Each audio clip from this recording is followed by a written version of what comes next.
Additions, corrections, or motions?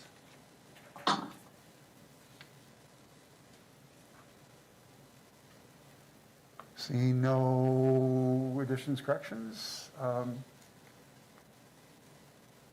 what are your wishes? I would move to approve. Moved by Peckham, is there a second? I'll second. Second Harris. by Harris. Any discussion? If not, all those in favor of approval of the minutes will signify by saying aye. Aye. Opposed, no. That motion carries. Thank you. I just want to set some context for the public. And this meeting will be focused in on the community survey. And one of the tasks that this group was charged with is engaging the citizens of the community. And this is part of our ongoing effort to not only engage the community, but also to try to set some baselines of community understandings and attitudes toward the police department and toward that. And we've retained Wisconsin Institute for Public Policy to work with us on that community engagement process. The first step was the listening sessions that we held virtually or in person, and collecting information through a variety of other sources. This is the second step. The third step will be relying on focus groups. Eric asked me, I think tonight's meeting is to talk about the questions that will go into that survey, and he provided information. I think the purpose tonight, and Eric, I'm going to jump to our discussion earlier, is to look at that and refine the questions and try to narrow them and get agreement on those questions that might go into the survey. From this meeting, the WIP staff will formulate the questions. And I think sooner or later, we're going to need to finalize those questions to take them out for testing. And we had talked about making sure that we ran it by some people, and we thought some law enforcement and others, just to see if it was acceptable or we could use it. And I'd like to propose that rather than bringing the full committee back in, that, and I haven't talked to Mayor or Ben, but the Mayor and Ben and myself, if somebody else had strong desires to be in there, but we would try to finalize those questions for the taking out for the testing purposes. So we're not in this proverbial do loop and circle. So I think what we do is take the results from tonight, give it to Eric and his staff, let them come back in, and then run those questions to make sure we've got the breadth of the areas covered, because the questions will change from tonight. We may merge some and others, but is that an acceptable approach conceptually? And again, we're going to throw it out for testing before we take it out to the whole public.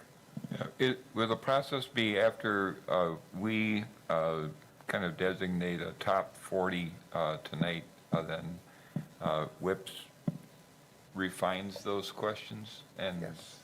kind of polishes them up a little bit? Some of them are a little loosey-goosey. Yes. So they would refine those questions and get them set for trial, and then there would be a small group designated to vet them. Well, there would be an approval of the vetted questions. So what would happen is they'll take the results from tonight, develop the questions, run it by the three or whatever group we have. That then product will be vetted with others, and maybe one of the groups that we should vet that with would be this task force. We could do that. Eric, I'm looking for concurrence. Yeah, I was going to add the step in there that after we sort of norm around, let's just say 40, it could be 50, whatever the number of topics are tonight, we'll start designing the questions.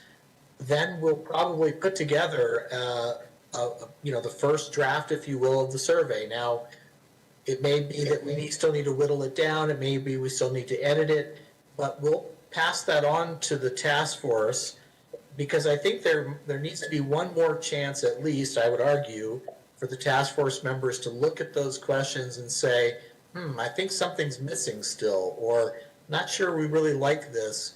But then I think at some point, John's right, we have to sort of, make some tough decisions, and the buck's got to stop somewhere. And ultimately, I guess that, I hear what John's saying is that would be with John, the mayor, and Ben. But I would hope that the task force would get a chance to see at least the first draft of whatever questions we come up with following tonight's process. So with that understanding, we probably come back one more time, then turn it over to that group of three based upon those. Then the questions will be vetted with the group, and then we go out to the public. Does that make sense? I'm seeing nods as to yes, okay. And Eric, I probably jumped your overview, but I didn't want to lose that thought. So go ahead and give us an overview of what we're doing tonight and how we're doing it. Great. Thanks, everybody. Really appreciate your time. Just want to acknowledge that alongside myself is Ruth Cronje, who is, going to be helping and certainly doing some note taking, but she may jump in at times if she has a clarifying question or just any comment. Similarly, April Blesky-Raychek is here, and she also will be in that role. And then we have our research assistant, Olivia Rasmussen, is also here. So I just want to thank them because all three of us have put a lot of work into this. It wasn't just me, so I just wanted to clarify that. And thank you for all the work that you put into it. And so I'm going to be referring to the spreadsheet document quite a bit tonight. And I'm just hoping, I'm crossing my fingers that all of you have that in front of you in some form or another, because we'll be referring to that. But at the same time, I'll need to share my screen here because I think we're going to get into some ranking type discussions. And I want to be able to share with you some of the things that I'm hearing from you so you can see it visually. So for example, if you want to put, I'm just making this up, if you want to put question 49, rank it higher than it currently is, I want to be able to sort of put that on the screen so you can get a visual sense of how those rankings are changing compared to what you see in the spreadsheet. So we really need to kind of refer to both. So I'm hoping you can refer to that.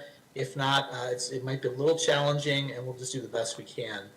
Other than that, I'm fully expecting that we're going to turn it over to you for some questions. I have a few prompts that might help, and I think all is fair game here. I've heard, for example, from, and I apologize, I'm not trying to call anyone out, but from Will and John, who both expressed some similar views that, there's a few questions there that are kind of similar in the top 40 that I think we could combine, or maybe we could change it up a little and therefore bring in some of the questions that are in the more, tentative yellow zone, if you will. So anyway, all of that is fair game, and we're going to get right into that. But for the moment, I'm just going to share my screen and look at a couple of prompt questions that I have for you just to get us started. Let's see, where First of all, does everybody have access to the list? We're having internet access issues, so. I never got one. Oh, and I can't send it to you. Well, I have a computer anyway, so I'll look. I have a hard copy with notes. I can wait, that's no big deal. Okay, I am going to share my screen here if I can figure out how to do it. Sorry. Oh, I can get the copy. No, that's all right. I don't, you can just use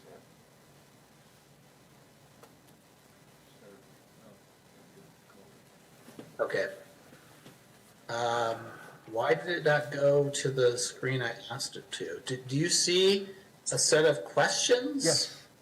Yep. Yes. Okay, I see my first one has a typo, but anyway, so the first question is, which topics or questions did not make the top 40 list that you think should have and why? Second question is just sort of the flip side of that. What topics or questions made the top 40 that you don't think should be there and why?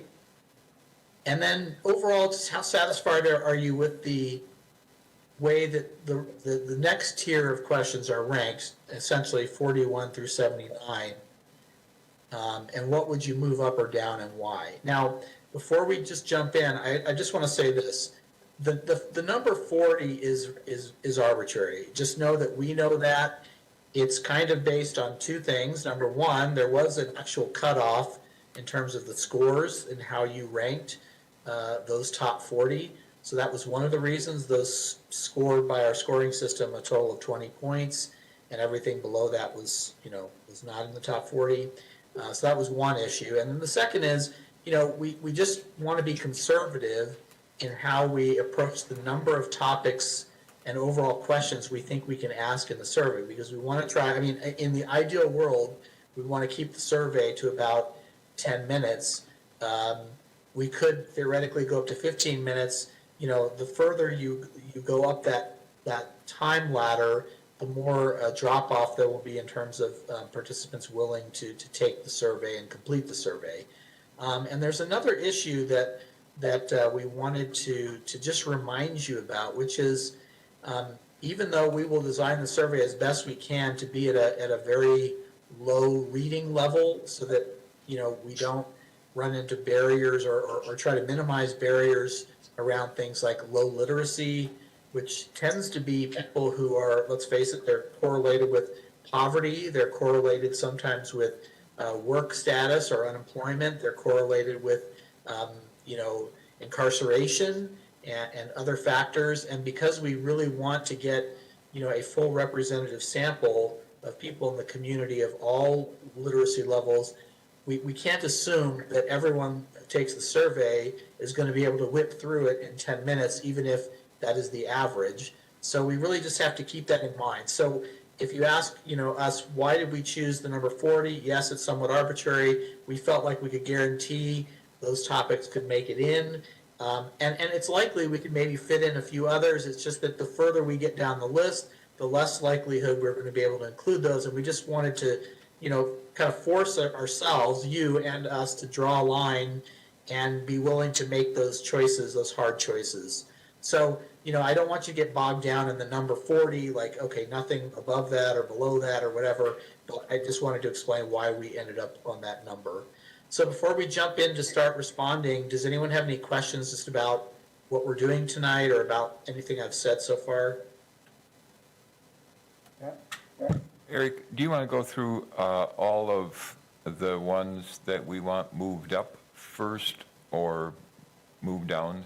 Because the way I went at it was, if I wanted to move one down, I put in one that I wanted to move up. So I tried to stick with that 40, but I just wondered what your game plan is.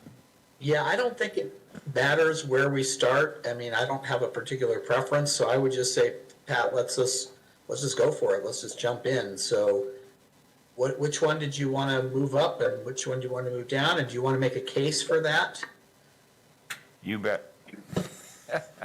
On the first page, number 55, it asks, how much confidence do residents have in the police? And I just think that's way too vague. And there are other questions that get at kind of the confidence that we have in them being able to deal with people of different races, genders, et cetera. And the confidence thing just seemed to me to be too vague. I would move that down, and not necessarily in its place, but I would move one up, and that would be in the first one in the, I guess it would be the 41st one, because it's the first one on the yellow. Number 4, how do residents feel the Wausau PD is doing in terms of working together with residents in their neighborhood to solve local problems? I think that's a better question. I'm not sure the extent to which the average survey taker is going to have a handle on that, but I think it's better than just saying, how confident are you in the police department?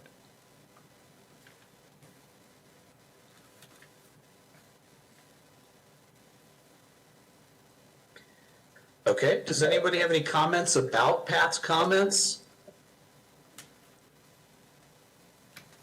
I would agree with Pat's comment. In fact, that was one of the ones that I had mentioned to you as well in a email, that particular question, because there were a few of them that were along that same line that were similar, that I thought could be, you pick the best one and kind of get rid of a couple of the other ones that were similar.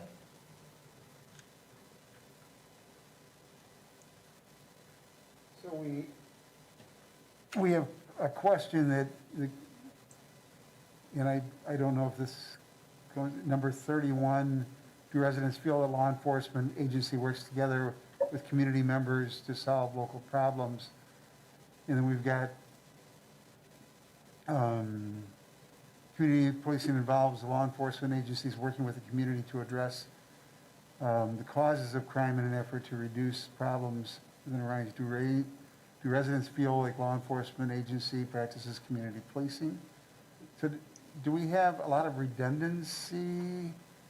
You've got community members and community policing. Is there a difference? And then we ask another question, 30, to what extent do residents feel that officers of law enforcement agencies show concerns for community members? And then we ask the question of how do residents feel the police department does in terms of working together with residents in their neighborhoods to solve problems. Those are all somewhat related, and somewhat, I don't know if others would agree that they're redundant, or could be reduced in terms of trying to get at, is community different than community policing? First of all, is that a difference that we want to make? Or how many questions do we want to devote to it? So John, can I just repeat really quickly? So you said question 33, and what were the other questions that you thought were too close? Well, 31, 33, 38, 41, and 49. And you talked about the question numbers, not the line numbers, right? Right, the line numbers, they're on my line number, because I copied it over and I can't access the document that you sent out earlier today. Okay, so just so we're all on the same page, when we're talking about numbers, I just want to make sure, in the spreadsheet, we listed the question number. So let's refer to the question number as opposed to the line number. So the question 62, Okay, question 66,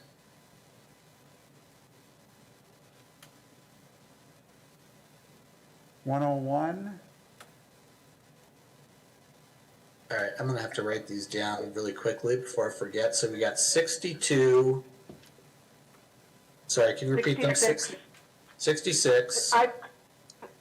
And 101, Eric, I'm getting, but can I just ask a clarifying question? I'm trying to take notes, which is why I need to be nitpicky about this. So are we no longer talking about questions 31, 33, 38, 41? those With that, are the line numbers. So these are question numbers. So we're really talking about questions 62, 66, 101, Right. and what else?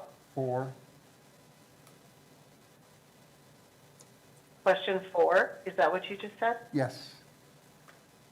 Okay. All right. Sorry, I'm gonna actually cut and paste all these questions so we can see them. Everybody can see them. 462. Sorry, it's gonna take me a second to do this. Apologize.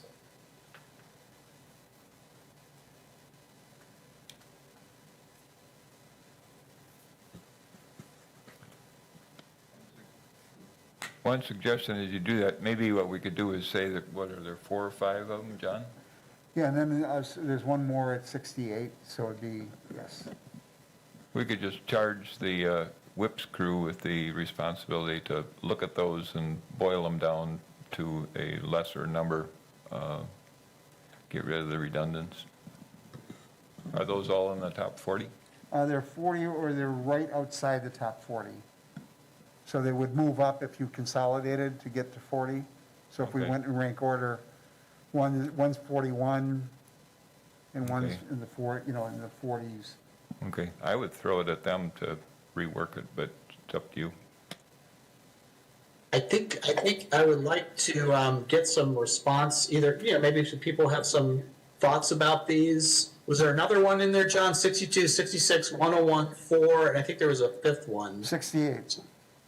68, thank you. All right, so can you guys see the questions in the screen share? Yes. Okay, so does anybody have any comments about the similarity of those, and do they agree with John that those are similar enough to combine in some way, or? Or are they one or two total? questions versus 4 or 5?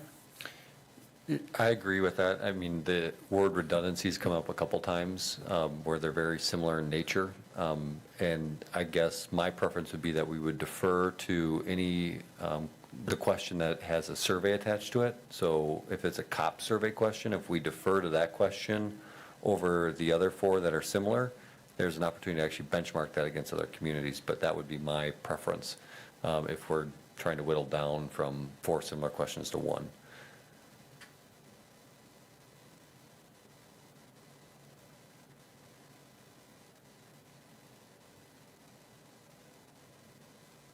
I agree with the concept of using past data and past research. I think that there's a separation for me between the relationship with the community and the concept of community policing.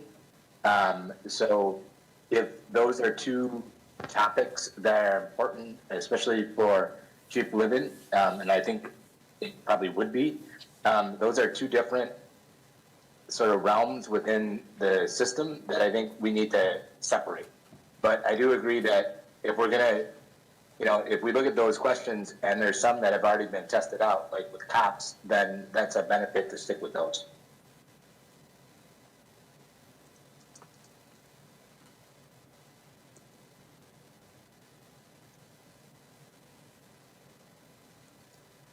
So 66 and 101 are nearly redundant, and so it's an easy take for the COPS question.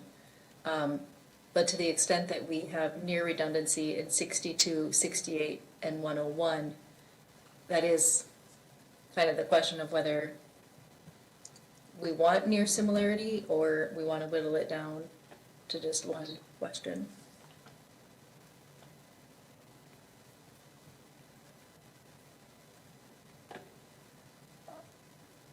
If we're limited in the questions we can ask, near redundancy is redundancy. So my preference would be to broaden the scope of the topics covered. I don't know what others think. I mean, that would be my preference as well, so that it's broad, you're getting a range of different types of questions. John, can you hear me? Yes, Ben? Thank you. I just wanted to point out that I see question 101 as being different than the others in that group. I think 101 is speaking specifically to an officer's behavior and empathy shown for a specific community member, as opposed to the rest are speaking to community policing and organizationally, how do we address the community? So I think 101 is an important question, and I wouldn't want to lose that differentiation in those. Thank you. Can others accept that assessment? Yep. Okay. Unfortunately, I'm realizing this Jamboard whiteboard is not giving me a lot of I'd love to be able to. How about to underline something or give a different color at least.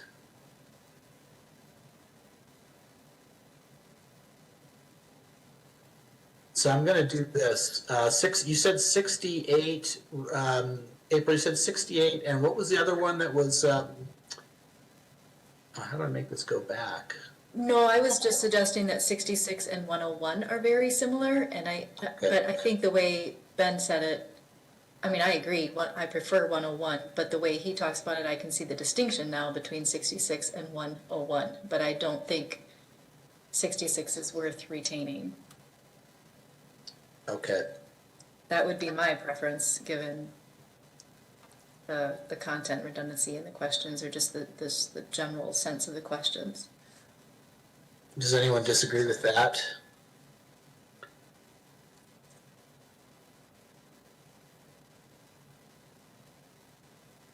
Okay, so do you think that at least on this topic, do we have enough agreement, let's say, that we could take this, and the WIPS team will try to reduce and consolidate this grouping here? Do you feel confident in that, or do you want to have some more discussion about this before we move on?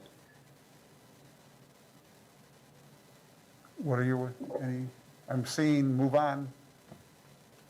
Okay, all Then right.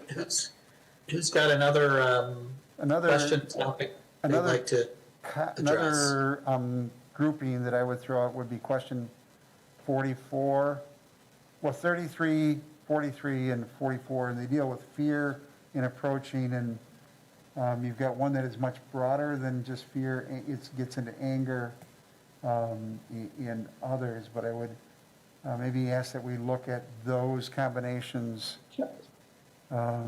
Again, question 33, 43, and 44, and see if we can, out of the three, get two.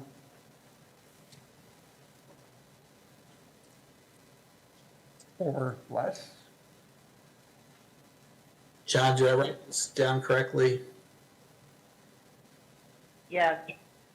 All right, thanks. Thank you. So I'll try to put them up there so everybody can see. 43 is, yeah, this is the disadvantage of trying to do this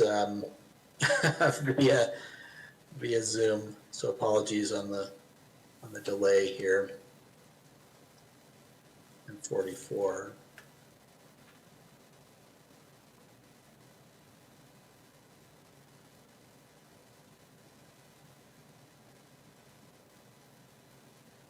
Okay.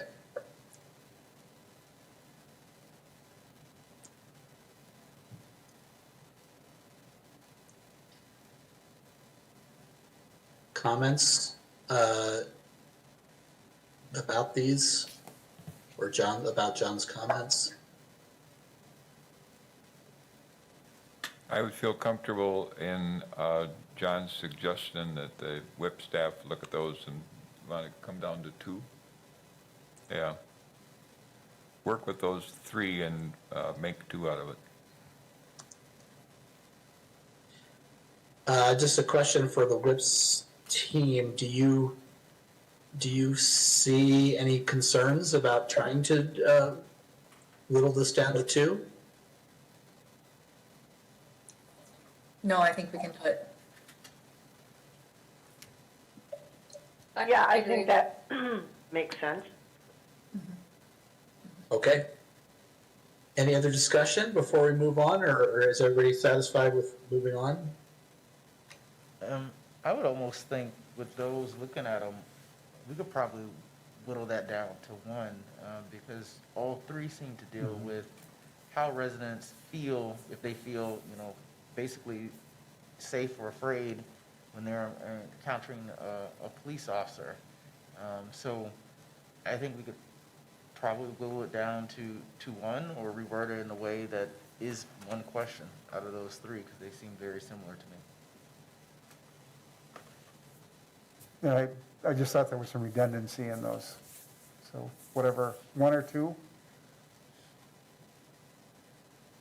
Okay, I think we'll always err on the side of trying to, get it down to its most, to one if possible. And if we don't feel like we can do it, we might present to you two, and maybe we would need to choose between them. But we'll do our best to get it down to one whenever there's a choice, or get it down to the lower number, whatever that number we decide on. So we will make that effort. Okay. Other comments about that, or should we move on? Seems to me, Pat here, seems to me that kind of boils down to maybe one question that would ask how many people feel fear and how many people feel assurance or, protected or cared for, or whatever, just how that splits. And I don't know if that requires two questions to get at, but the thought. Between 43 and 44, you could just ditch one of them and then go from there.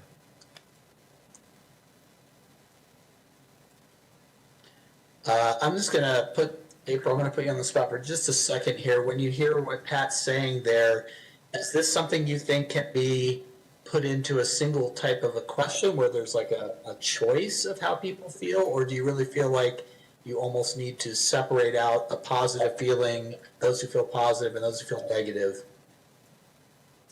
Yeah, I think when I think about these questions, I think about asking, I think the ideal way is to ask people to rate multiple emotions, because we know you can feel mixed emotions, and some people might feel ambivalence, right? They might, and I think some of this hinges on that language of seeing a police officer patrolling your neighborhood as opposed to being approached by a police officer. I think, I don't know if we want to get at both of those. But the emotions would be potentially different in those two contexts. I don't like giving participants forced choice questions when we know they might experience both emotions. But we could see how much they experience one emotion more than another. Ben, I'd be curious what you think about that comment, and I don't know that I wrote it accurately the way April just described it, but do you think we need to differentiate between, for example, how people feel when we, see police officers, or, that cold, sweaty feelings that I get when I see a police officer right behind my car versus, actually encountering a police officer? Say that jokingly because I'm always worried I'm going to get pulled over. So anyway, because of my speeding. So anyway, sorry. Well, just don't speed, Eric, come on. Right. I think the what I'm thinking about is, generally, what do people feel about the police? Generally in the community, generally, about the police department as a whole, what is their feeling? And then, I think to April's point, what specifically do they feel when they're pulled over by the police or they're approached by the police in some context? I think those could very well be different feelings. And so I think it'd be important to parse that out. But I think we also do have questions in here about just general feelings about the police department already, and some other questions. I don't know if that's helpful. That's helpful, because when I read these questions, I was wondering how. Okay, so in my neighborhood, I don't see police patrolling the neighborhood very often. And so when I see a police car patrolling, I think, oh, I wonder if something happened, or, oh, it's nice to see the police around. So I view that very differently from, say, a police officer approaching me or being behind me. And I didn't know. I could see why you would want to know more about how people feel when a police officer is approaching them, personally.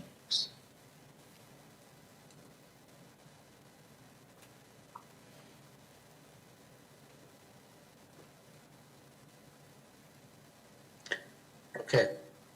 Any other thoughts about this cluster? And obviously, it seems like this is spilling over to a few other questions that we haven't listed here, but we'll take a look at those to see, if we can, again, combine. Does anyone want to move on to a different topic?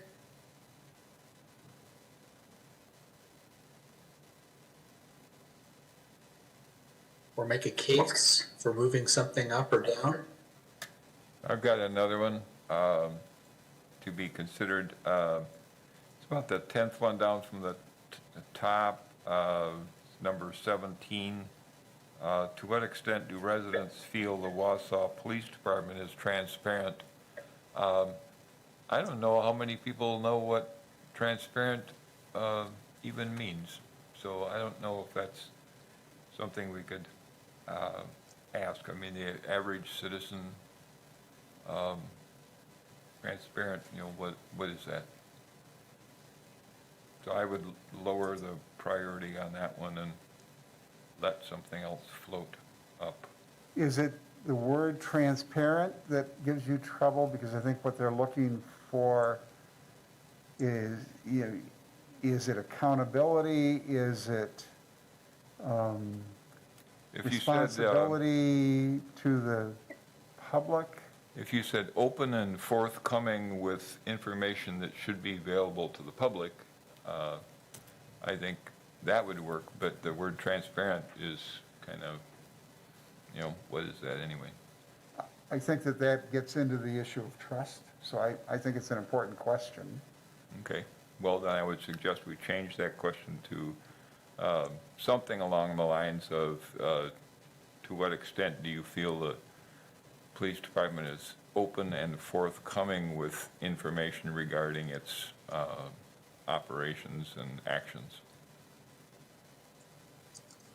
I think that's a really important point. We were talking the other day about how once we have a draft of survey questions to consider, we really need to think about whether they are amenable to essentially a sixth grade reading level. We might need to pilot our items on literally our middle school children, should we have any. And I'd just like to say, there is a lot of discussion around law enforcement and transparency. So I think the question, at least the base of the question about transparency is a really important question to be asking. So I'm fine with rephrasing it. I think the transparency question is really important to the survey. Pat, I'm sorry, you said open and forthcoming with information regarding, and then I lost the last part, I'm sorry. I got it, Eric. Very Okay. good. Excellent. What is it? Open and forthcoming with information that should be available to the public regarding its actions. Thanks. Yep.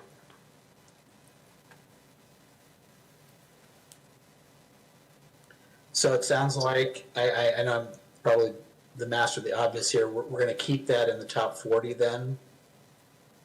I would, yeah, with that change. Okay. Yeah.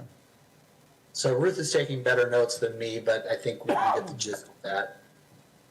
Okay, other changes or movements in the question order you'd like to see?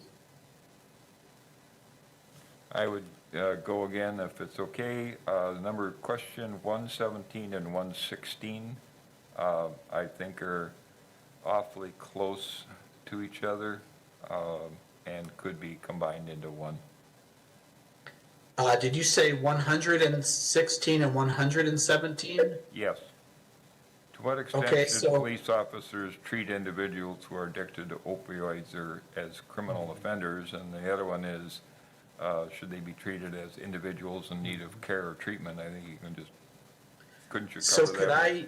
could I make the case, Pat, that we don't need to worry too much about that because that's pretty far down the list?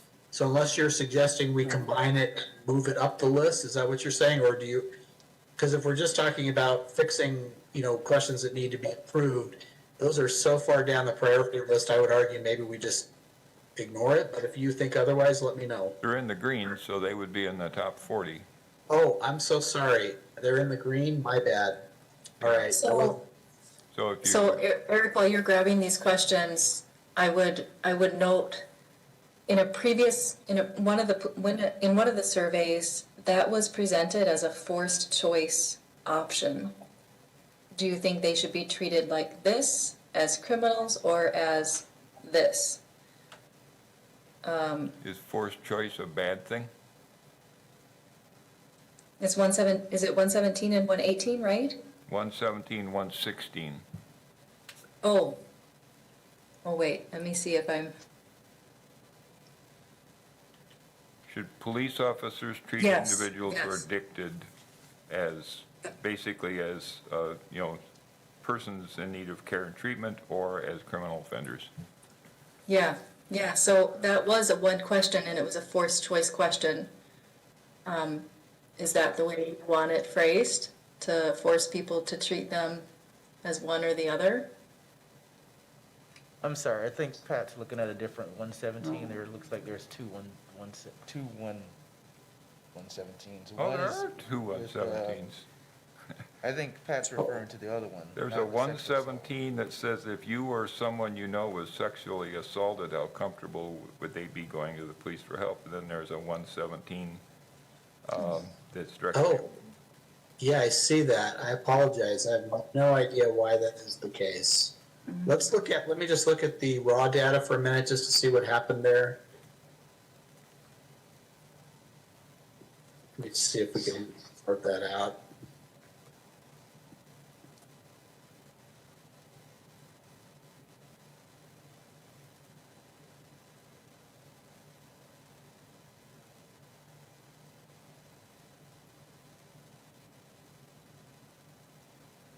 Okay, so Pat, could you read the first one that you wanted to pick, and I'll make sure I put it on the screen. First one is 117B, maybe we call it. To what extent should police officers treat individuals who are addicted to opioids as individuals in need of care and treatment? Okay.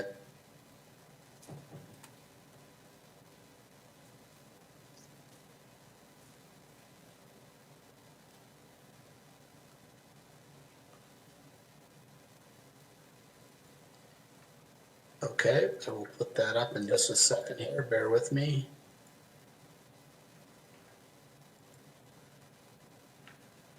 Okay, and then the second one. Be number 116, to what extent should police officers treat individuals who are addicted to opioids as criminal offenders? Okay, wait, I thought I just did that one. Did I mishear you? Oh, I see. Okay, never mind. So you're talking about 116 and 117, which look like this. So I'll put that up here. Ruth mentioned the forced choice thing. Is that bad in a survey? Yes, in a previous survey, these were presented as a forced choice option. Is that what you want? I don't know what the merits of using a forced choice question are. Is that a bad practice? I think in a Gallup poll, it forces people to choose one or the other. Can't you do that with one question? Yeah, yes, you can. That would be my suggestion then. So, I'm seeing Sarah's shaking her head no. Because it ends up giving you false data then, because the person is being forced to make that choice that they possibly do not agree with. Yeah, it's just kind of tricky because people will choose, but at the other hand, I feel like a lot of people would say, well, do they have to be treated as one or the other? Is that how it is in practice, that they're treated as one or the other? If that's the case, then So I would ask that April looks at these and creates a question that allows a continuum for the respondents, because this is a bigger issue than, this is a big issue in the system on how do we respond to this, and to prevent the forced choice that we give people sort of, it's on a continuum, and where do they stand? Okay, I'll do that. And that would be my suggestion. I think this is a difficult issue, but I actually had those questions as ones to move out of the top 40, because, people can think, they're going to have opinions on it, there's no doubt about that, but the truth is, in practice, the answer, for me, the answer is it completely depends on the situation, the addiction level, what impact and negative impact it's causing on friends and family, who's reporting it, how old the people are, arrest history, all of those things. So, I mean, it's such a complex issue to boil down into one question, and I'm not sure if I try to figure out what exactly is that going to help us with? What are we going to do with the answer to that question in terms of police policy? And so I'm not sure what the answer is to that question, and so I'm not sure how valuable it is. So as I look at those two questions, the survey is trying to get community perceptions. And if you ask somebody, should they be treated, or should they get treatment, or what does it say? Should they get need of care and treatment? I mean, that's a value statement, almost like, yeah, people should get care and treatment if they need it, as opposed to, do our police treat addicted people as criminals? I mean, that's a perception, yes or no? Or maybe to what degree? And I do think that there's something you can do with that, which is changing that perception and working with the department. So to me, I mean, I don't know how helpful the first question would be. The second question would be more helpful in regard to perception around whether or not people treat that as criminal. I don't know if that helps or not, but.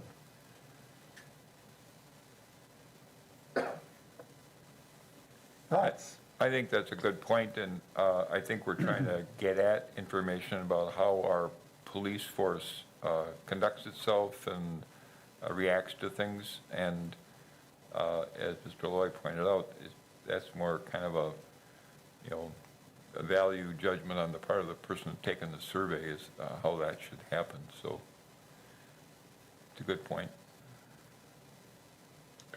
So can I ask then, Ben, when you heard Michael's comment, what did that change at all, how you maybe are perceiving that second question at all? Or do you still have concerns? Well, I think I mean, we're trying to work with addicts, people who are addicted to opioids in a non-criminal way right now. We're not always able to do that. We're trying to give resources where it exists. So the question is, to what extent should police officers, so how should we be treating people? Should it be as criminal offenders, or is it people in need of care and treatment?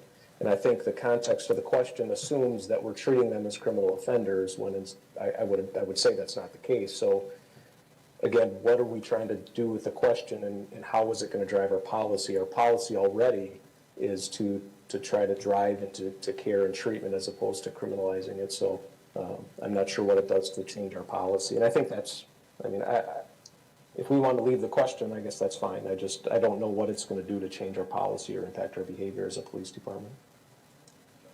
I have something to add to that. So it's the perception though. And like you just said right now, that you think that your department is treating people who have a substance abuse disorder, as individuals who need care. But I personally would talk to people who would disagree with that. So that's why I think you should allow people to have their perception of that in this data. And Ben, you bring up a good point with the word should, though. I mean, maybe the question does the Wausau PD treat addicted people as criminals? Not, if you use the word should, it kind of gets back to that whole value statement. I think you want to But then know. it gets really difficult because Ben just raised the complexities of the police can't always treat them as individuals in need of care and treatment first when there is perhaps there are other criminal offenses going on related to, right, or accompanying the addiction in a given circumstance, if I'm reading it correctly. So this seems like a tricky issue. I think you want the question to get at what should be happening. And every layperson doesn't know what is happening. Kaylee's comment, maybe there's a perception that that's not happening. Not sure. It is complex. I was wondering, should it be, do you believe police officers are treating people as criminals, treating people? So if we're looking at perception, we're asking them, do they believe this is what's happening? If we're gonna word it that way, I think we're looking at perception. What does that even mean, honestly, like treating them as criminals? Like if that implies there's some type of different treatment if it's criminals. So what, are people handled harsher? Or like, are they not gonna get the same respect as individuals who would just need care? I don't know. I think, as I'm looking at this question, I think if we're saying, do you believe, or as I had worded it, we're looking at whether people believe that the police, when they approach these people, are they approaching them from a rehabilitative standpoint or from a, you know, to just get y'all, throw you in jail, you know, lack compassion, you're a criminal standpoint? Okay, then yeah, I'm following you. So where are we? We've got about 5 different thoughts out there, and I would say, can We- they we look at have- that question and reword it and come back to us and let us see what they come up with? okay. Consent, everybody's nodding their head? I think we've got agreement that we're gonna turn it over to you, April, and work your magic. Sure, I would, I would add that we've had the discussion, a few of us, about how, you know, true, the community members don't all know what's going on, or none of us really know what exactly is going on, but perceptions are important, and if the perceptions don't match what actually is going on, then that tells us something about what kind of information dissemination needs to happen in the future. Ben, would that alleviate, not every concern, because I definitely hear you when you say it's really not going to necessarily affect policy in terms of how we approach someone with substance abuse, because we're already, you know, assessing the need on the ground, right, when it happens. But what about April's point that maybe it's a perceptual issue, and the value of asking it is because if the perceptions are incorrect about how the police are dealing with this, then as she said, maybe this is an opportunity for some kind of a better communication or a different communication about what's happening. Would that alleviate somewhat your concern? Yeah, I think that's a great point that she made. And I guess I don't necessarily have an issue with leaving it in there. I just, I mean, I guess it does give us context and information about what the community is aware of in terms of our practices. So that is a good point. Okay. I would just, Sorry, go ahead. Well, go ahead. and I would just add too, in terms of, reason why it's important in terms of people's perception, in terms of getting help. So if you're a person that, or you see someone that is suffering, are you going to, is your first call to reach out to police, or are you scared if I call the police, they're not gonna get them help, they're just gonna throw them away? So that may help, that may actually affect real people's lives in terms of whether someone calls and gets them help or not, trying to figure, are they helping or causing more of a problem for that person?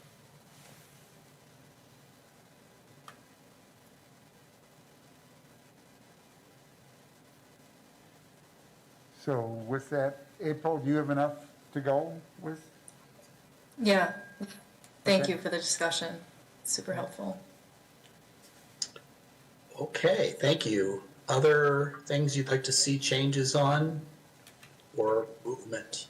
So I did have a couple areas, because one of my comments had been obviously to, like John's comments, the redundancy, but it was because too, I think there are some missed topics that we should also include. One of those topics is domestic violence.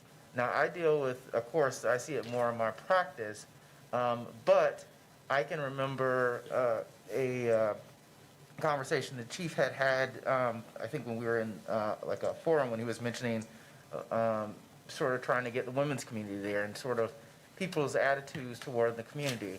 I know in terms of, when we're talking about Wausau specific, we haven't seen a George Floyd incident here, But we have seen Sarah Court San, here, we have seen recently Ma Ruvang, if I'm pronouncing it right.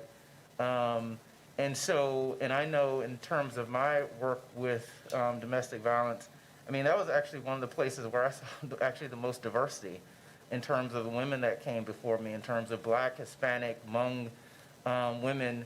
And there were different attitudes about fear, about calling the police or whether they be taken seriously. Now, I'm not saying that that's overall, but I'm saying it might be an area that we need to, especially given those have been big events here in terms of deaths, that we look at sort of what people's perceptions are, about that. And it might be an area too in terms of, does the public need more education to feel that they can, or women of domestic violence, need what they need in terms of feeling that they can contact the police as a resource, and learn more about sort of what the what the normal procedures are or the training regarding domestic violence on that. But I think that's a topic we should at least have one question on. The other topic. Will, could I Go just ahead, stop I'm you? sorry. Could I, the theme is social issues / deterrence, question 116, I think it's mislabeled. Domestic violence, do respondents feel like the Wausau PD takes domestic violence as seriously as they should? Is in there, but it's in the red. Yeah. It's low. So are you suggesting we move that up? I am. Or reworking it? So, Move it up or reword it, but something dealing with that topic. But yeah, I mean, generally, do they feel that they take it seriously? When women are in a situation, do they feel that they can call, or are they afraid that they won't be taken seriously? Or, that crosses over too, and, in terms of other communities, like the LGBTQ community, do they feel that, if they call during a domestic violence situation, they're going to be taken seriously?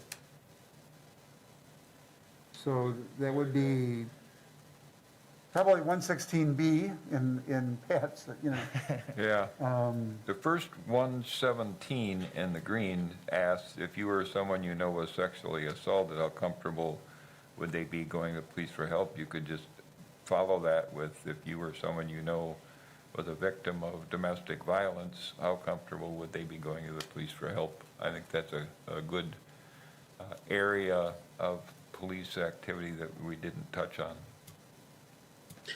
Well, By the way, I domestic put this violence on my is screen. always- Can you see it? On the screen share?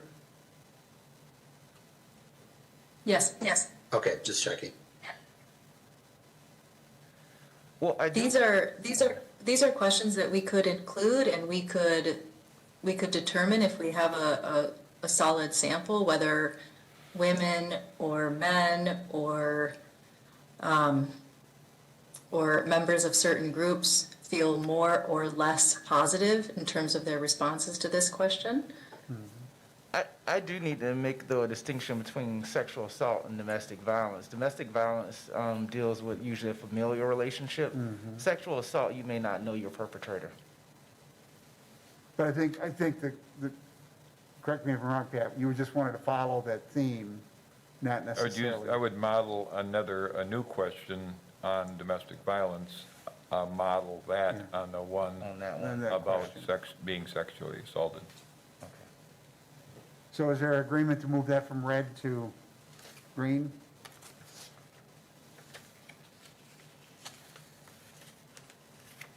Yeah, everybody's shaking yes, so that would come up from the third tier to the first tier. So John, or Pat, I apologize, were you saying we should, because I thought I heard Will saying we should not combine these two, but then I thought I heard Pat saying we should combine them, maybe I misheard or Follow misunderstood. it. First ask one or the other first, and then in a separate question, ask the other thing. I think it's a good point that they shouldn't be combined or. Oh, okay, thank you for clarifying that. Yeah. Will, you have more? Sorry for the interruption. Oh, yeah, and then there was another topic that I thought should be put in there somewhere, and that's the topic in terms of, and there's a question somewhat, and again, we could work on how the question is worded, but like in the red, it was 51 on would hiring more police officers of color reduce the potential for racially biased policing in Wausau? We can word that however, but I think in terms of one issue, looking at sort of diversity and how people feel about that, if they don't see someone diverse actually working there, and if there's a lack of diversity, does that affect policing? Does that affect in terms of knowledge and cultural competence and how people work together? So I think, and honestly, that's probably one issue I think that this board should make recommendations on in terms of how to improve diversity on the police force. But I think it's a question definitely we should put out there to see what the community thinks too.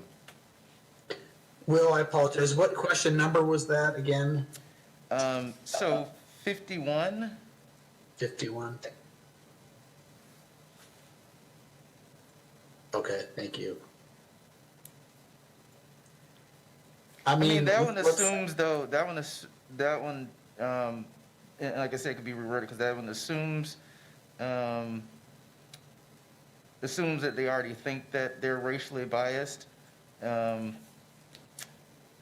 no, it says the potential. Okay, well, I think some question, like I said, whether it's that one or some question dealing with sort of adding diversity to the police force in terms of how that affects police force. So that could be the one that we go with, or something worded differently.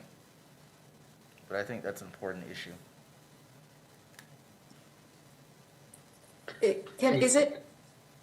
Is it inappropriate to ask what is the diverse representation among the police right now? I just wonder if what is the representation, if that's a relevant knowledge for community members completing the survey.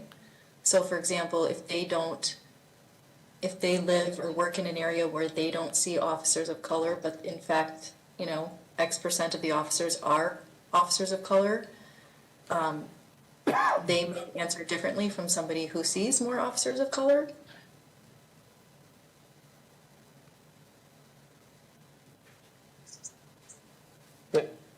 Do you want me to answer? I'm not sure if you're asking me to answer the question as we currently stand, or if you're asking if we should put that information into the survey so that people have it. Well, I guess I'm kind of implying both.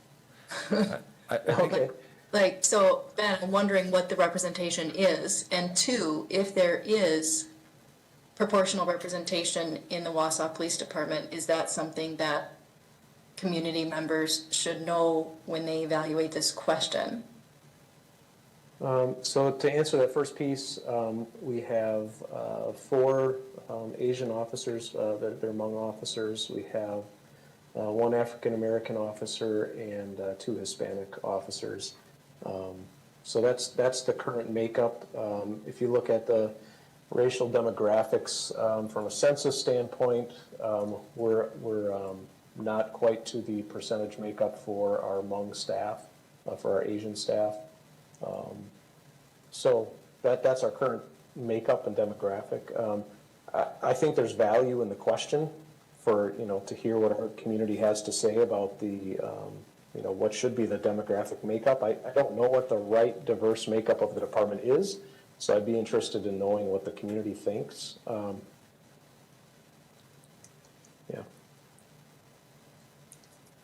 Okay, that's helpful. Does everybody agree? So I don't know. Go ahead. Can we, before we move on, does everybody agree that we ought to ask a question along those lines? I think it's an important question. I struggle with whether or not it'd be easy for a resident to answer that question. And then, I do think that's an important question for this task force to ask. And we can look at the data relative to our department and relative to other departments in the state and assess that. But I just feel like that'd be a very hard question for a resident to answer. But I see the value in it. Yeah, I'm a little stuck, Michael, on what April was saying. It seems like we could certainly ask a question about perceptions generally about the police force, but if you don't know, or you don't even see the police, maybe you don't have any clue. So do we give them the information? Do we literally say, you know, the current police force has X% females, X%, you know, whatever, numbers? Is this an appropriate, is that when we ask the question? Is this an appropriate demographic, I don't know, balance, or I'm not sure. I mean, maybe the question is just more broadly, which is, do you believe or perceive or believe that the Wausau Police Department is a diverse department? I think that's just a broader question. That might be easier to answer. Yeah, I mean, we could ask how important people think it is that the Wausau Police Department have representation that is similar to that in the community, but I'm guessing that is what the police department is after anyway. I don't imagine that would change their policy.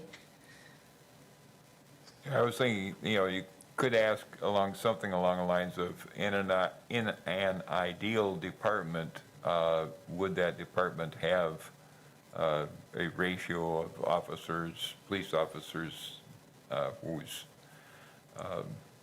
racial makeup matches the community or something along those lines?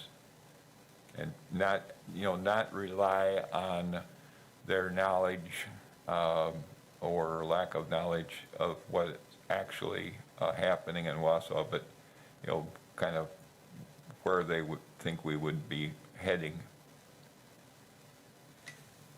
Correct. I would kind of agree with Pat, because I think in sort of generally out there, there are some attitudes in terms of people in that, if there is no representation, then do they really, when they are out there policing, do they understand sort of, do they have cultural competence in some areas? Are they harder? Does that lead to more biased? I think those are questions that are out there. I get what you're saying in terms of how to word the question. I know that those are some attitudes and perceptions that are out there. And so I guess we'll be dealing with that as a committee, but I think in terms of just getting to figure out sort of generally the attitude and perception, I think probably more along the lines of what Pat just said, in terms of, do you feel that it's important in terms of the makeup and ratio to fit the community? I wish there was something we could say, and why is that? So we'd know what they're.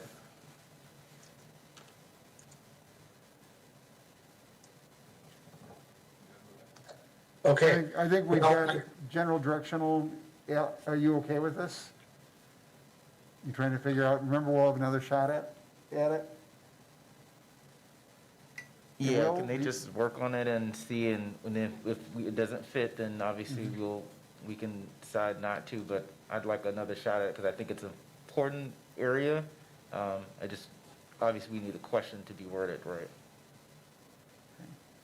Okay, I think we'll work on it, and I think that's why it's important that we get you another draft, a draft of the question we come up with, so that you can, have a chance to look at it and say, is this getting at what we wanted? And we'll try to have a justification for why we asked, designed it the way we did, but we'll work on that.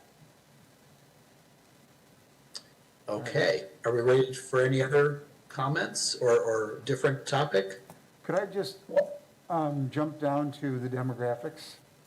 One of the things that sort of fell out, and I don't know if we're going to include those or not, but I think the whole issue of rent versus own is a social economic status. And it also, I think you might see that could drive responses in neighborhoods. If you go to the Collins Apartments or Randolph Court or some other place, I'd like to know if there's a difference between, at the end of the day, between those people that rent and those people that own in terms of their perception of how policing occurs. So I'm not so sure I'm comfortable with just dropping it out, and I don't know if that was the intent. I think that's more important than political leaning or affiliation, but I don't know if you think that's a valuable issue in terms of getting response. but I think it's reflective of economic status many times. John, I would agree. I think that it provides two things, in my opinion. It provides stability. And a measure when we look at in sociological research, we use rent-own in macro level stuff all the time. And it is both an economic measure and it's also a stability measure. So I think that when you're looking at something like this, it could provide benefit. The consequence I have with it is that I don't know if it will alienate individuals and they may limit their response. Because what's the difference going to be in us as a task force if we know that they're renting or owning? If we're sitting here saying that this is as a collective body, and how are we doing, or how are the police doing, et cetera, versus is there areas of concern? I don't want people to say, well, I'm not going to answer all this stuff, because the more demographics you add, the more limit you might get in your responses.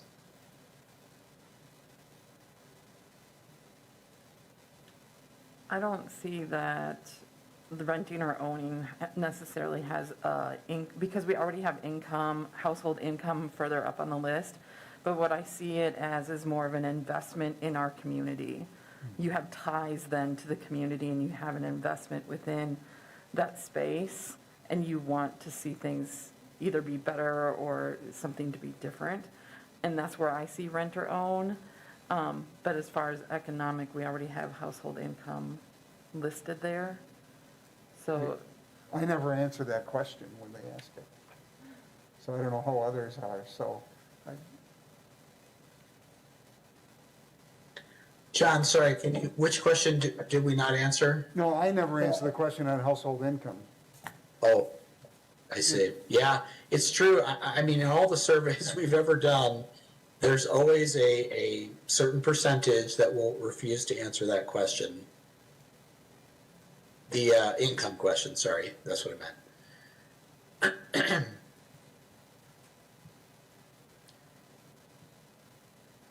So what do the rest of you think about John and I'll just add Sarah's argument that maybe there's some correlation that could be valuable related to, you know, people's status in terms of renting, owning, and I sort of feel like, and I love Ruth or April's opinion here. We've got to have another category, right? I mean, and I don't want to call it homeless, but you know, neither rent nor own or something. I mean, we got to have some other choice there for those who really don't have either. And does it matter that we get responses correlated to those two things? April or Ruth, I'd be curious what you think.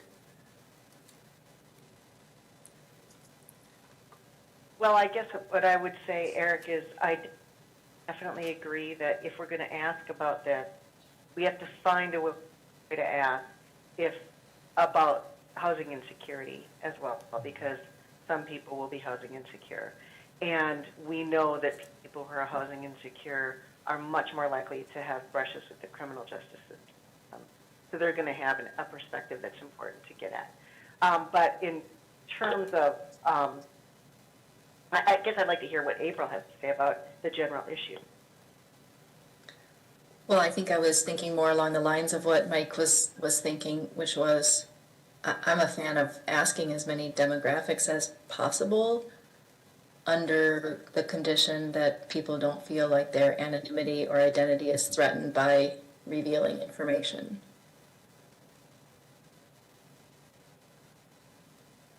I understand the utility of knowing about their housing security. And we will have people who won't answer questions. They'll choose not to, and that can be stated on the questionnaire. You know, like, we're trying to understand how broad our sample is, and in order to do this, we ask questions about your education and age and all kinds of things about you. please tell us what you can, and so we try to reassure them, but some people still won't answer.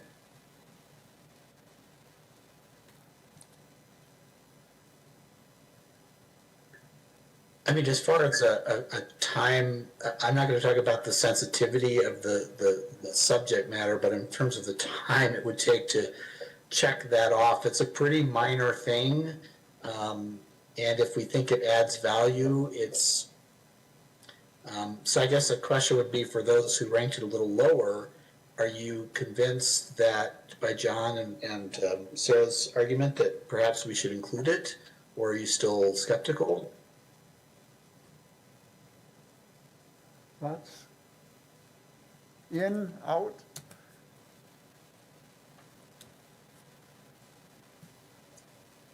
An underwhelming response, so. So I don't know if that means you aren't skeptical and so you're okay with it, or you're ambivalent, or you really just don't want to share how you're feeling. I think if there's a thought that it can yield some valuable insights, when we look at the results, we should keep it. Okay, and then how about this? We'll leave it in for now if people are okay with that. We'll try to ask it in a way that, I don't know, gets at what we were just talking about in terms of insecurity, housing insecurity, and then we can look at it again and see if we think it fits and works. I'm not quite sure how we're going to ask that about overall housing insecurity other than these categories, but I'm kind of curious, so we'll take a shot at it. All right, other questions, Pat? Hey, I got a couple more. Toward the, close to the end of the green section, question 81, knowledge and descriptive information. What do residents rely on for the primary news sources? I don't know why we're asking that question. Unless we're going to use it to fashion some sort of media response to the results or something, so that we know how to reach out and communicate with these people. But otherwise, I would just ditch that. I like the question because it gives us some idea on how we can approach the community in a multi-pronged media campaign. If our goal is education, even of the results, if the assumption historically was that the newspaper delivered it, we know that the City Pages has a wider distribution in Wausau than the Wausau Daily Herald does.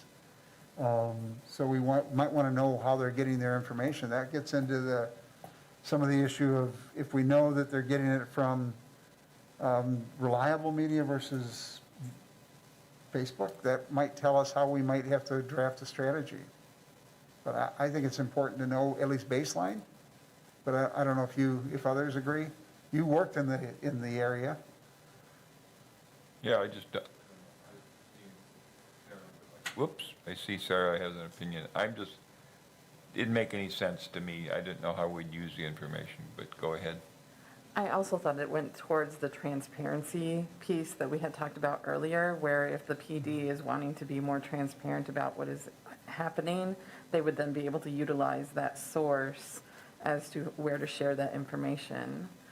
Because I remember Chief Bliven earlier during one of the presentations saying that they had been hearing, back from community members that they weren't receiving or feeling like they weren't receiving information. And having that information to share with the Wausau PD would be, I think, a good resource in where to share that information. I don't know. Okay, I'm convinced. Going on.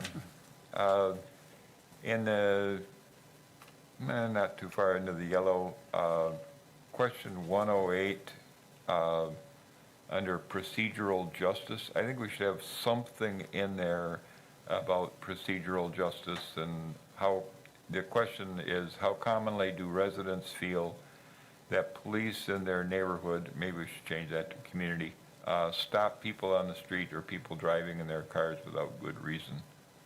I think that's an important question. It kind of gets at you know, the attitudes and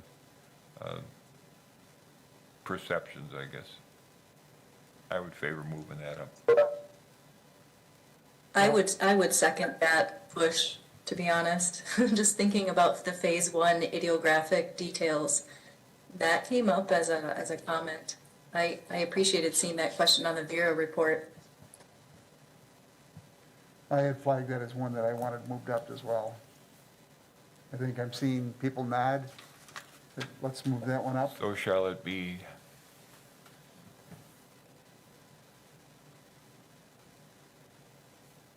Why don't you take a stab at some clarity on that in the community? I think in the community versus neighborhood, we're not broken down into that big of a neighborhood, but Yeah.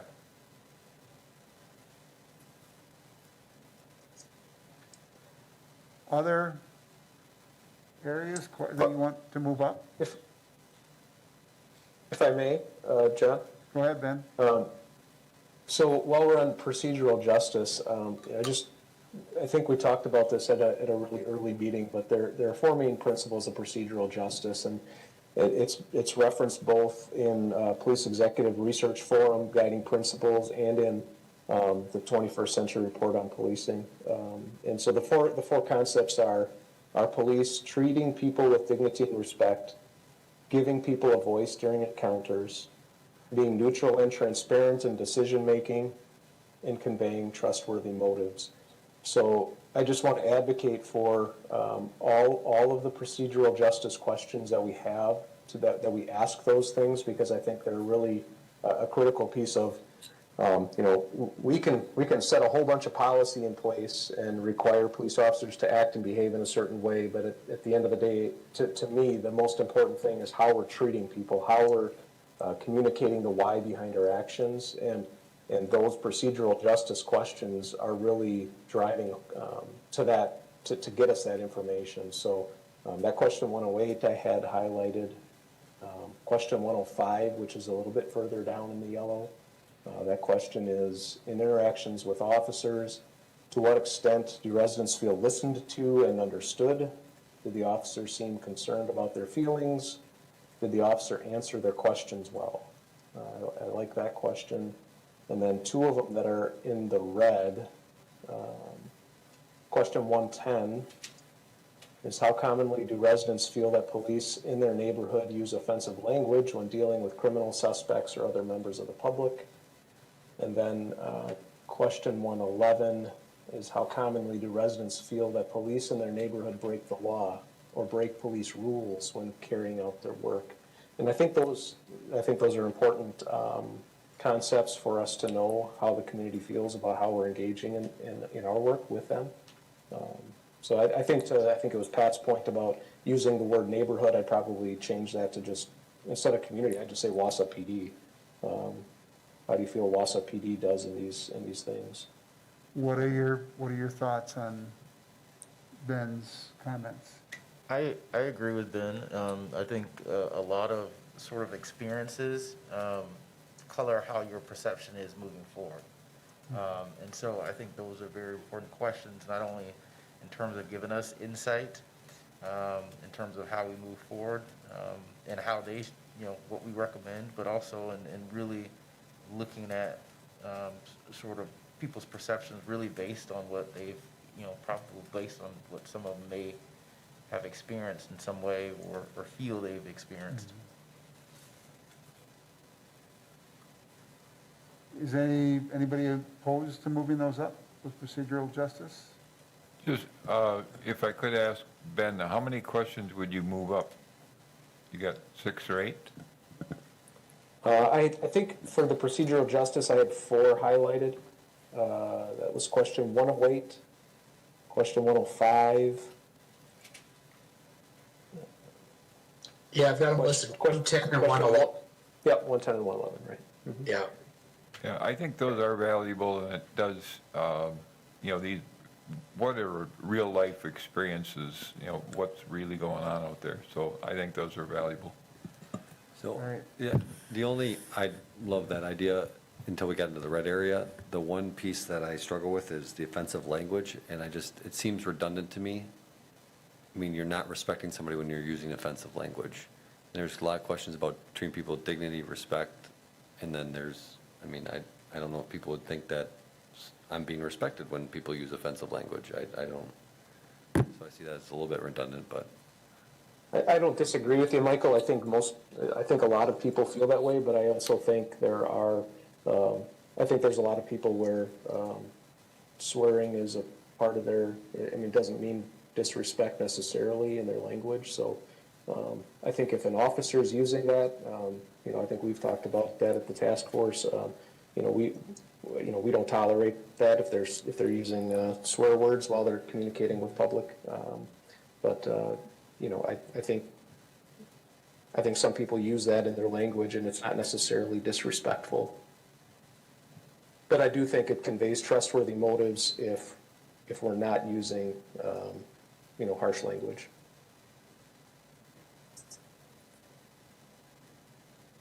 Any other comments on those? If not. Can I we'll- ask something real quick? Ben, you mentioned the 21st Century Report on Policing, and you mentioned 4 elements to procedural justice. But I don't think I didn't catch all 4, but I'm not convinced that these 4 questions capture those 4 facets. Is that correct? I'm not sure they capture all of them. I can send them to you, or I'll just paste them into the chat. The one I'm not sure that it captures is giving everyone a voice during the encounter. Okay. And I can look up that report if I have the title right. Yep, you bet. Or I can send it to you. Okay. And I'm sure Ruth is taking notes on giving everyone a voice. Oh, perfect. Thank you. Yes, I am. Thanks. Sure. I think, though, that I've heard everybody sort of norming around the idea of Ben's idea that, these procedural justice questions really need to be included and bumped up. Is there any dissenting view about that? Everybody's shaking their head yes or no to dissenting of view, so I think go with it. Okay. Any other issues that you would like to see moved up or down? If not, we've probably given you enough to work on and come back to us, but I would maybe ask that you focus in on the top tier for the next one, and if there is room to expand, just go down based upon the score, although you're at 19 for quite a while. All of them rank at 19. John, could I ask for one more? You can ask. One of the topics we've talked quite a bit about is officer wellness and officer well-being. I think question 92 is important. How important do residents think it is that there be attention to officers' mental health and wellness? I think the more we can talk about that, I think the better we are. I think there needs to be a focus on that. So I'd like to see that question in there. Is there an objection?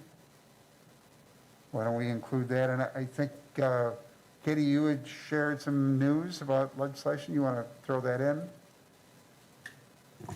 Sure. I just need to make sure. I think it's Senate Bill 11 that was just passed. I think it's awaiting the governor's signature, and it has to do with PTSD being a claim that officers can use for, oh my gosh, what is my brain? Yes, workers' comp. So it sounds like it's probably the right direction, especially from what we heard from Jim Palmer when he visited. Very surprising. So I'll let you know once we hear that it's signed. I don't know why it wouldn't be, but. Anything else that people would like to see moved up?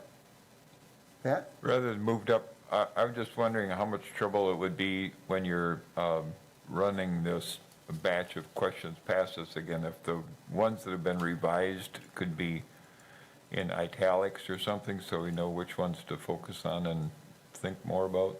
Or could you do a red line? Something. If they could be somehow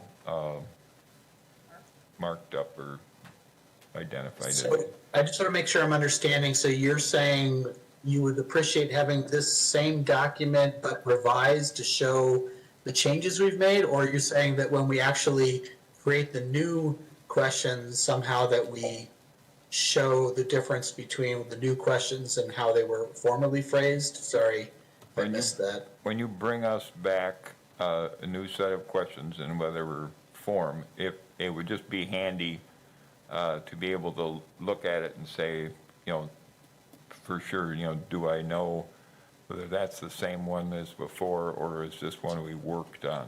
And do I want? That might be a little difficult because some of these are, the research question is, how do residents feel about this issue? And then the survey question will be a question that we would pose to the residents themselves. Okay, so So that's it not it practical. might be hard to make that comparison. Yeah, sounds like it wouldn't be practical, so forget it. One other request, could we eliminate all the ones we didn't talk about tonight that are not in green and we didn't talk about? Okay, Not quite just yet. okay. Well, tonight's still here. Oh, yeah, after tonight, sorry. So one of the things that we've talked about as a task force is the fact that the police do a lot that people aren't aware of education piece.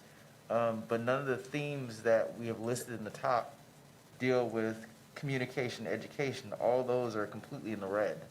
So do we think it's important to have one of those questions be part of our top question? I mean, some of them were like 59, do community members want to know more about what the police are doing? How can they best share information with the public so they will hear it? 56, how informed do public feel about what Wausau PD? I mean, just as a theme, because I know we have talked about that, the fact that, some of these policies are actually in place, but a lot of people don't know about them, or there are different perceptions because there isn't that education piece, and maybe we need to reach out. But asking people about, sort of what they feel or need in terms of education, is that one of the areas that we want to move up or not? And that's an open question, but. Well, do you have a specific question that you'd like to? So there was, 59, and I mean, these are all in the red. 59, do community members want to know more about what the police are doing? How can they best share this information with the public so they will hear it? And maybe that's another way to get at, because we had listed some of the other questions about different news stations, but this actually asks people what they want to know and how they feel the information can best be shared. I mean, that may be different from the news question, but how informed they are about what's going on, the one above that. I guess I'm putting it out there. Do we think we need, in terms of that particular topic or bucket or theme, do we think we need a question that deals with communication and education within sort of our top questions?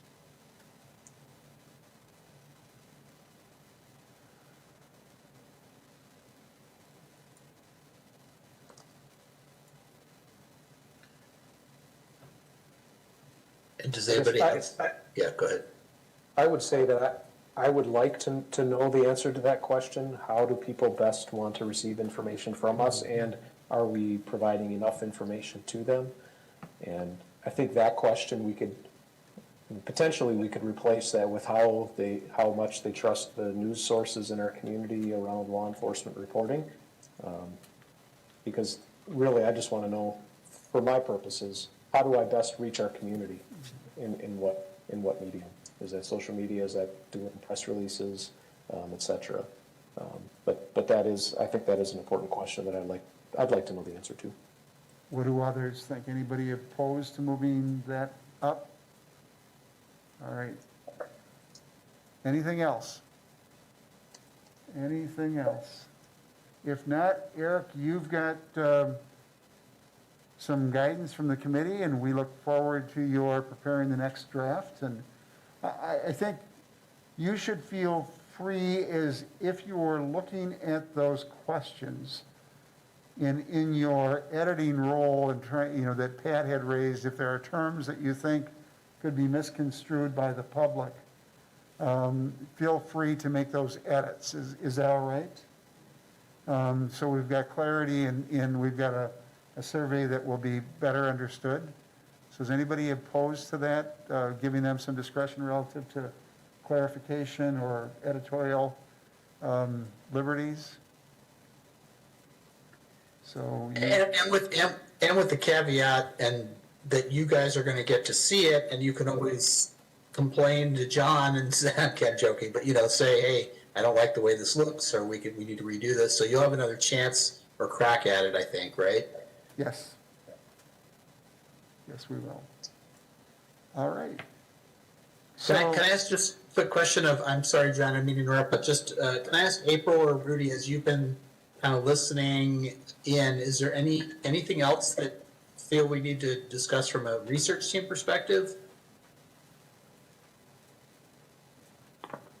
I think I'm good at this point. I do too, Eric. Okay, thanks, John, for indulging us there. No, we appreciate that. So how long will it take you to do this? I think April will whip it up tonight, right? Joking. Yep, hopefully we'll work fast. I don't know, a week or two? Okay. And then when do we meet? When do you want to meet again? It's a good question, John. I think the biggest concern that I have, obviously aside from just designing the survey and then having you guys give some additional feedback and then testing it, I really think we're going to have to start pivoting towards the distribution and how we're going to market this. So I would say sooner rather than later, but on especially around preparing and the distribution phase. Okay, so I've been told we can't meet on May 5th, but if we look at potentially Monday the 10th, I'm sorry, can I back up? I was thinking that in terms of the smaller research team, I didn't necessarily think that the whole task force has to, although we're certainly willing to present the sort of plan to the task force. I think that would make sense. So I didn't mean to rush the task force meeting. we need to meet a meeting for this group, so I'm sorry. So I was thinking of a different group. There is an HR meeting at 4:30 until 5:30, but after that, we could meet. would that work for people? May 10th, 6:30 here. May 10th. And if you're not ready, we've got a number of other items that we need to address. Michael, could you be prepared to talk about mental health issues on the 10th? Yes, and I have two other requests. Okay. I think there are, I don't know that the task force can help with this, but I think a couple things that the research team needs some help with would be, first, Ben, sorry I'm not mean to put you on the spot here, but there was some discussion with Matt about getting a group, let's call it a focus group of police officers who would perhaps take the survey and then be willing to sort of share their views about it, once we get it into shape for our first sort of draft or second draft, let's say. Is that possible to work with you to organize something like that?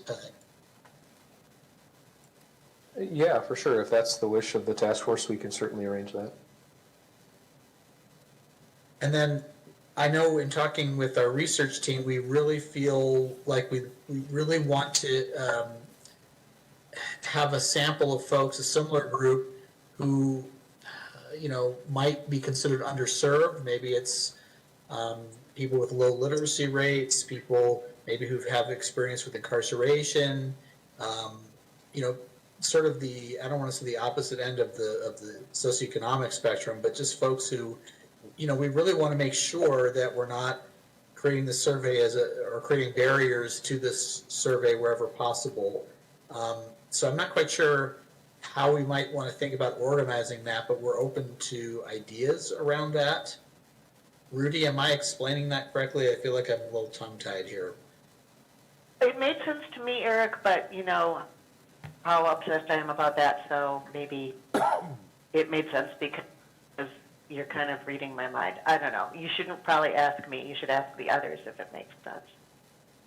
So I'm wondering if anybody has access, and I would like to, dedicate a part of our budget, quite frankly, to possibly offering a small gift certificate, $20, $25, whatever the amount is that we think is appropriate. Because this takes time to do and people have needs, and if we're actually looking for people of a sort of lower income level and socioeconomic status, then I want to incentivize their willingness to essentially participate in a focus group where they take the survey and share their views about it. But we could use some help with possibly how and where to go to populate that. We've worked with the Neighbor's Place before. I guess we have some relationships with the free clinic, so that might be an area, but wondering about the jail population, if there might be one or two people, or I don't know. I'm not quite sure. That's why I'm kind of putting it out there. You might, Eric, catch a crowd of people who would welcome a few extra bucks, like if you went to a Salvation Army lunch at lunchtime, and maybe had them, they probably wouldn't want to fill it out as they ate, but maybe they could eat and come to a table and fill it out. That might be an option. Okay, I appreciate that suggestion.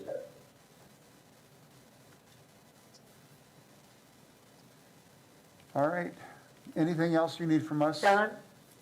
Go ahead. John, I'm sorry, I just have a quick question. So you were suggesting 6:30 as a meeting time, but I did not catch the date. The 10th. Can you repeat the date? May 10th. May 10th. Okay, thank you. We have additional work beyond just the survey, so if you're not ready, we will move ahead with those other topics. We need to get into the other tasks that we've been charged with working. And Michael, you said you had a couple of other points. Not relative to the survey, just future agenda items. Okay, go ahead. Today, the Assembly, or the Legislature had I think, the Speaker Task Force on Racial Disparities, and today they came out with a report of the Task Force Subcommittee on Law Enforcement Policies and Standards. So it's a document that the Task Force Subcommittee was looking at, pertinent to what we're looking at. As well, the governor came out with an executive order to review, update use of force policies within state agencies. It doesn't apply to other local law enforcement agencies. And I would bet that we're already adopting most of those recommendations based on our previous discussions, but I think it would be worthwhile to look at both of those documents in the auspices of what we're doing. All right, we will put those on the agenda for the next meeting. And then what we're going to begin to do is try to frame issues in a decisional way so that we can begin to check off some issues, so that at the 11th hour, we're not dealing with all of the issues at once. So as we're dealing with them, for instance, if Michael does a presentation on mental health and there's agreement relative to recommendations, what I'd like to do is start capturing those as we go. I think there was an effort to try to start that process last time, and so we'll try to frame the issues in a policy sense that would be actionable by this group in terms of a recommendation. So we'll spend some time on mental health, and we're also intending to do some work on domestic abuse, per your point, Will, earlier, that we want to find out a little bit more from others in that context. So anything else to come before us? If not, we are adjourned. Thank you all for your willing and valuable participation. Thanks, everybody. Appreciate it.